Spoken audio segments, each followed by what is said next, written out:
An old friend has been dating someone for 5 years. Today I found out they don't exist. Let me just clarify what this is not. This is not the story of my friend lying to me for 5 years. This is not your run-of-the-mill case of catfishing, which I had suspected at first. This is something much bigger, and after today I'm genuinely scared for his life, as well as mine. This friend, let's call him Noah, was never great with girls. He's kind of a nice guy, super awkward, and the only reason we were close for so long is because I came out to him as a lesbian sometime in ninth grade. Otherwise, there's no doubt he would have tried to pursue me romantically. He was pretty desperate for love, up until when we were in our early 20s, 5-ish years ago before he met her. I feel like it means nothing to say he was big into gaming, because who isn't nowadays? Specifically, he was into these, Facebook fantasy games. I don't even know what they are exactly.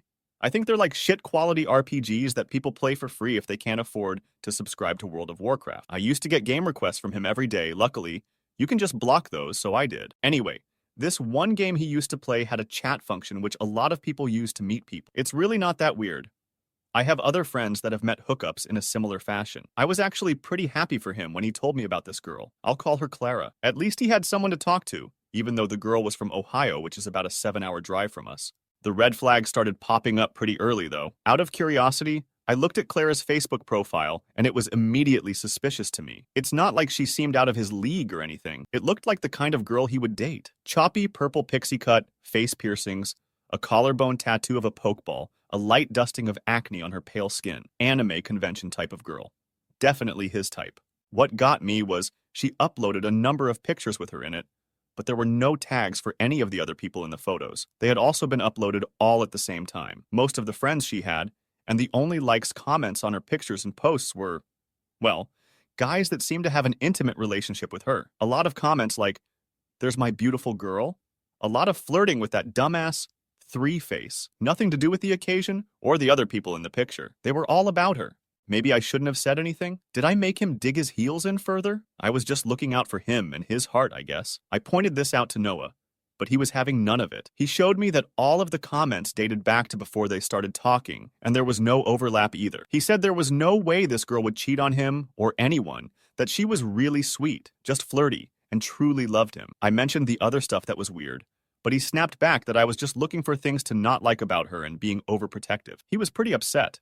My next thought was that maybe this was a profile for cheating, like she was with someone, but she made this in order to lure men into getting with her on the side. Seems like something people do. I told my then-girlfriend, current wife about it, and she suggested reverse image searching a few of her photos to see if they showed up anywhere else. Besides Clara's profile, all the photos traced back to social media accounts of someone named Erica from Fort Lauderdale. But when I went to click on the links, it came up as this page does not exist. Like she had deleted everything. Even though Noah was mad at me for trying to talk some sense into him, I gave it one last shot. I texted him about what I had found, hoping that this would convince him that something was up. He didn't say anything for a day or so. Then he sent me a novel to explain why it wasn't weird at all and how over the line I was. Apparently, Clara had a very abusive ex-boyfriend who was stalking her, so she had to legally change her name, move away, and basically delete her old profiles off the internet. Fearing that he might be able to find her somehow through mutual friends, she decided not to add anyone on her new Facebook that she actually knew in real life. She was obsessed with those stupid games too, and she wanted to meet people, especially romantic prospects, since she was pretty lonely. The pictures were to show her online friends what she looked like, and to prove that she hung out with other people at some point and wasn't just a hermit with no life or social skills. He told me that he didn't appreciate me prying into their relationship, and that he had told Clara about what I said, and she didn't want me to talk to him anymore. And he had agreed to it.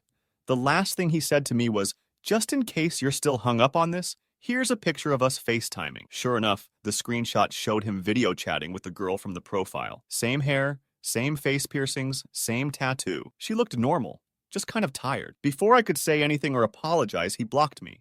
And that was it for a while. I wasn't impressed with how defensive and shitty he had been. And although I figured she was probably using him in some way, I just let it be. He blocked me in every way he possibly could anyway. Pretty much every form of communication. So did Clara, so I couldn't see her Facebook page anymore. I had my own things going on, so I just moved past it. I moved away, got a job, got married, and all was well. We grew up in a small town.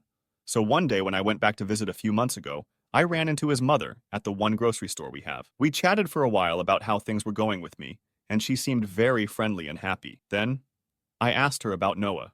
Her entire expression changed. She looked so sad. She told me that the same year we had our falling out, Noah decided on a whim to quit his job and go live with Clara somewhere in Ohio, about 7 hours away, and he never came back. He was upset that his mom had been so disapproving of this, so he also blocked her in any way possible and only communicated with an occasional brief email from time to tell her how he was doing. She blamed herself for being too overbearing. He wouldn't even tell her their address because he was afraid she would try to come find them. I felt really bad for her. I almost ran away from home in high school because my parents didn't approve of me being gay. But once they realized I was serious about leaving, they said they could work past it as long as it meant I was home. I knew this wasn't exactly the same thing, but it was clear she was pretty hurt. I asked her for his email, thinking maybe I could try to reach out to him. Before I fell asleep, I typed up and sent an email telling him I was sorry for being so presumptuous, that I hoped he and Clara were happy, and that he should consider visiting home sometime. The next day, to my surprise, I got an email back from him. This is what it said. Dear Lil Chilty, thanks for reaching out to me after all this time. Clara and I are doing very well. I would come back to Virginia, but I just have too much going on here. You know how it is. But do tell my mom that I'm thinking about her. I hope that life is treating you well. Best, Noah. I felt a little bit of closure, I guess. At least he was happy. It seemed strange that he had nothing else to say, although perhaps Clara still harbored some bitterness towards me, and he didn't want to test that. That was an acceptable conclusion for me. Until today. My wife travels a lot. Usually she winds up in Texas, but this week she had to fly out to a small city about an hour away from Columbus, Ohio. She's mostly been sending me "I miss you" texts and pictures of her doing touristy things. But today, she sent me something that made my blood run cold. It was a mugshot of a woman, severely abused and emaciated, with most of her teeth and half of her hair gone. My wife told me it had appeared on the local news on TV, and she immediately recognized some of the facial features, as well as the pokeball tattoo on her collarbone. It's Clara. After panicking for a straight minute, I read the full story. Apparently, they found her walking through the streets early this morning, looking like she had just been beaten badly. She was in shock and mumbling random things and sobbing. The police took her in immediately, but they couldn't get any useful information from her. She seemed to have suffered from extreme trauma or had taken illicit drugs. Either way, she couldn't form coherent sentences. Identifying her had also been futile. Her fingers had been severely burned so they can't trace her fingerprints. I immediately contacted the police with everything I knew, and they said they're going to be launching a full-scale investigation. It will have to be as discreet as possible, though, for fear that the perpetrators will go to extreme measures to cover up their crimes or even flee from the area. They even took down all the media coverage right after I called. They've offered to fly me and Noah's mother out there so they can talk to us in person, since we're the only people who seem to know much about it. I realize there's no going back, and I have to go, but I am absolutely horrified of whatever is behind this. I got a call about an hour ago from the police station. They told me that Clara was still in pretty bad shape, and she still couldn't answer their questions. But they did say that she kept repeating the same thing, over and over and over. My name is Erica. The past few days have been rough, to say the least. We've been holed up in a stuffy gray room, sitting across from these guys who look like you would see them at Disney World with their wives and 3 kids, and we're in what feels like business meetings with them all day. And the business is Noah, presumed dead. The police station is paying for hotel rooms for the both of us, but I've been staying with my wife at her hotel. I told Noah's mom, I'll call her Joanne from now on, that she could stay with us, but she said that she'll be okay on her own. I'm worried about her, though. She's in absolute shambles.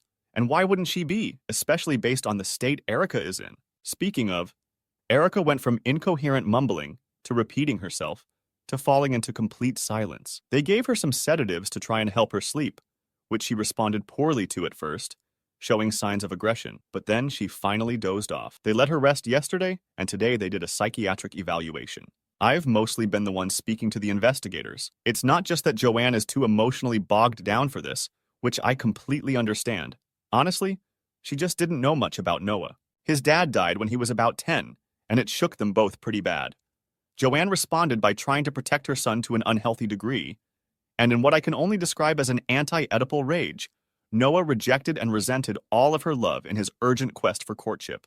As you can imagine, there was a lot of tension, and when Noah told Joanne that he was leaving to live with a girl he had only been talking to for several months, she completely lost it. She told us that she tried to guilt him as much as possible to try to get him to stay, and that, in hindsight, she's not surprised he responded the way he did. It hurts to see her blame herself like this.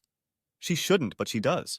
Anyway, they accessed the profiles of Noah, Clara, and Erica. Noah's profile didn't surprise them much, based on what they expected. The last message he sent was to Clara on October 5th, 2013, telling her that he was on his way to an address, which, by the way, led the team here. The address? His account was deleted the next day. They're going to thoroughly check the area and see what they can find. All I know is that I get a horrible feeling just from looking at this place. Clara's profile was confirmed to be a pretty meticulously run baiting tool. In essence, and I know that many of you predicted this as well, they believe that Erica was involuntarily used as a lure. It's one thing to make a fake profile with someone else's pictures, but to have the actual person in the flesh. Although most would still be wary, to a lonely person in love, seeing the person speaking to them is pretty convincing. They found messages dating back to 2011 between her and several poor, lonely guys. This is where it gets a little bit unusual. Most of these accounts are used to solicit money, sensitive information, etc. But what they found was that the account really just focused on manipulating these guys to cut off their family and friends, if they had any, and flee to the same place. There are certainly more severe cases that are linked to assassination services and human trafficking, which is what this is starting to resemble, unfortunately. But the target demographic is baffling, but there's more. Erica's profile was arguably the most shocking. The last correspondence she had was eerily similar to Noah and Clara. She met someone through an online game and formed a relationship with them, which led to her cutting ties and heading up here. The someone she was talking to was a girl named Hannah, and her profile was virtually identical to Clara's. The only difference was that the people commenting on her pictures were all women. They tried to reverse image search for another profile, but came up with nothing. They've spent the last 2 days thoroughly searching for Erica's family as well, and they finally found them. They're going to be flying in tomorrow from Fort Lauderdale to see her and talk to us. Like Joanne, it hurts me to think what they must be going through. I'm interested to see what they have to tell us, though. Basically, what we know so far is that a third party is involved. Who or what it is, we have no idea. Their motivations are even more confusing, but it's organized and vicious and much bigger than anticipated. The investigative team is trying to reach out to as many people as possible, namely the families and friends involved with the bait accounts, although they haven't had much success. I was going to post all of this earlier, but Reddit was down. I'm kind of glad it was because something else happened. Joanne and I were called in a few hours ago, and they showed us something really weird. During Erica's evaluation, they gave her a blank notepad and pencil just to see if she would write anything. They left her alone for a few minutes, and when they returned, they found that she had just drawn the same strange little thing over and over. I didn't take a picture of it. I'm not even sure I was allowed to. But this is my recreation, the symbol. None of us know what it is, so they're going to be reaching out to some academics who specialize in identifying symbols to see if they can at least give us a clue. My wife said it looked vaguely familiar, but she also said it just looks like a sideways fish that blew a bubble, so I'm not sure she has great authority on this. I'll let you know what we find out. I know you guys must be furious with me, and I get it. I really do. So many of you have reached out this past year, terrified for my life, and Noah's and Erica's, and I haven't been able to give you the answers you needed. It was partly because I didn't have a lot of answers to give in the first place, but truth be told, I'm just incredibly scared. Scared of what I know, scared of what I don't know, scared of what's happened already, and scared of what's to come. But I can't leave you in the dark anymore. I'm starting to feel more and more alone, and it's suffocating. That and there are some new developments. Suffice it to say that compared to my last 2 posts, some of the stuff I'm about to share with you is pretty disturbing. More specifically, and I do feel like this warning is necessary. If you have ever been a victim of sexual violence, the following content may be upsetting to you. That being said, I'll try to pick up where we left off. Erica's parents flew in from Florida the day after I last posted. It's hard to describe the way they reacted to seeing their daughter. While they were beside themselves with joy to see her alive, I could also tell that they were plagued with guilt and despair over her condition. They explained that they were a very conservative and religious family. Before Erica disappeared several years ago, they were very vocal about their belief that her attraction to women was sinful and wrong. They shunned her from the family, leaving her to sleep on friends' couches and scrounge for money and food. She told them shortly after that she was moving to Ohio to live with her new girlfriend, Hannah, and that was pretty much it. By that time, she was already 18, so they were satisfied with an occasional update and nothing more. Sound familiar? But things got much, much weirder. Not long after her parents arrived and were questioned, Erica had a miscarriage. As you can imagine, everyone was in a state of shock, and those more personally involved were devastated. The nature of this pregnancy, given the state she was in, raised some very serious concerns. Furthermore, although Erica stabilized a bit, she refused to answer any questions about it, shaking her head forcefully and anxiously, lips sealed. The investigators wound up laying off their questioning at the request of her family. However, they did agree to have the DNA examined alongside Joanne's to identify whether or not Noah was the father. As a side note, the reason I was, and still am, so close to the investigation is because Joanne insists on it. She wants to be consistently updated, but she has a fragile heart and doesn't do well discussing sensitive matters with people she barely knows. She needs the consistent support. I don't let on how much it affects me, because I can't imagine how it must be for her. I haven't even told her that my wife and I are considering divorce, which I know is unimportant in the grand scheme of things, but I thought was worth sharing. The results did not show any relation, and it was difficult for everyone to know how to feel at first. It posed 10 times as many questions as it answered, and the fact that we still had no clue about Noah's location was pretty disappointing. Something did happen, though, and maybe it was small, but it was definitely something. A few weeks into treatment, Erica was able to answer some basic questions in short, mostly coherent sentences. She was able to identify her parents, a few of her old friends, and was even able to recall the high school she went to. The people treating her were cautioned not to push her too hard regarding recent events, because at first this had triggered some very intense reactions.